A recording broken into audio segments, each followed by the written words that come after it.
we're going through this economic little downturn, we're trying to get people to understand how their money works and how it functions. So Money Smart Week is a nationwide public awareness campaign. It's designed to help South Africans improve their financial knowledge and skills.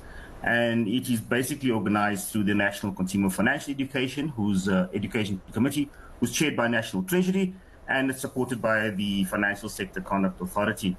So we partner with organizations across the countries, banks, insurers, NGOs, community groups. We believe that this is not just a matter for Treasury or for the FSCA, but this is a matter for everybody in South Africa, for everybody from an educational point of view, but also everybody that has an interest in uplifting South Africans and empowering South Africans to make financial decisions.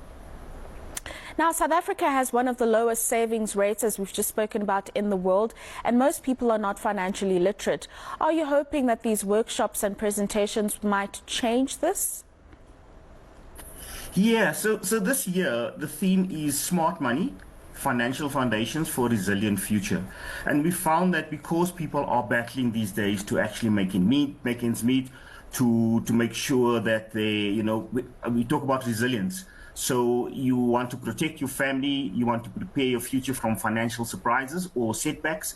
I'm talking about if you lose your job, you have something happens in your life. There's a financial event. Sometimes there's a divorce, or there's a financial crisis, like somebody passes away in the family. You have to travel somewhere. So we're trying to get people to understand that by planning ahead, you can protect yourself, but you can also help build a future that is secure and full of possibilities for yourselves. And remember, this is not a perfect solution, but what it is about being prepared, and it starts with the small steps every day. We're talking about small steps for small cents, and that builds into bigger rands, which will help you to build wealth eventually.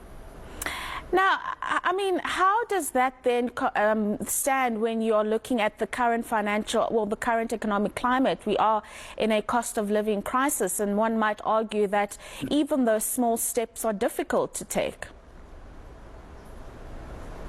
Yeah, look, we talk about, you spoke about the savings culture. Now, the small steps can be where you put away. Sometimes we don't even speak about savings. We talk about putting away a 10 Rand. We talk about putting away a 50 Rand every month. And remember that budgeting and planning is, whenever you start saving, it's money you can actually do without. So you put away your 50 Rand a month. After 2 or 3 months, that becomes 150 to 200 Rand. After 6 months, that's about 300 Rand. So now you've already gotten to a point where you can actually do without that money. So now you know that I can actually increase that. So the small steps means for you to go on to bigger things, because we know that also that sometimes it's difficult to find a financial product in South Africa that tends to those that are in the lower end of the financial scale. But we need to start somewhere.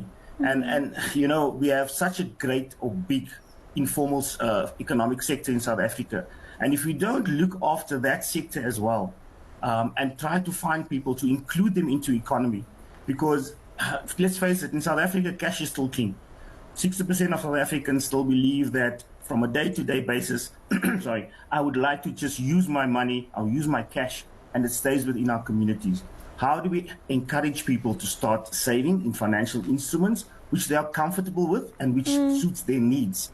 And then go on to create wealth, or create a situation where their family is secure or their financial future is secure, and they can then look after and see how they can be more active within the economy.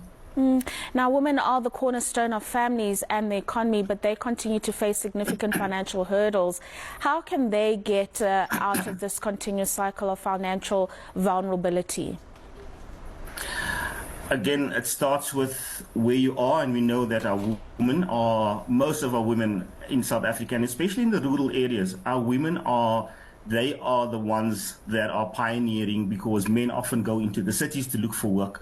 So again, we need to look at how we can actually start building from a solid base, looking at how we can start a small business. We are encouraging people to look at, how do I start a small business, but how do I actually stay within my budget? How do I plan my business in such a way that my personal finances don't get involved in my business? From a female and a woman perspective, we've seen a lot of our women are in. We've seen the GBV in the country. We've seen a lot of women being abused. But we also saw that women are quite strong in terms of looking after themselves.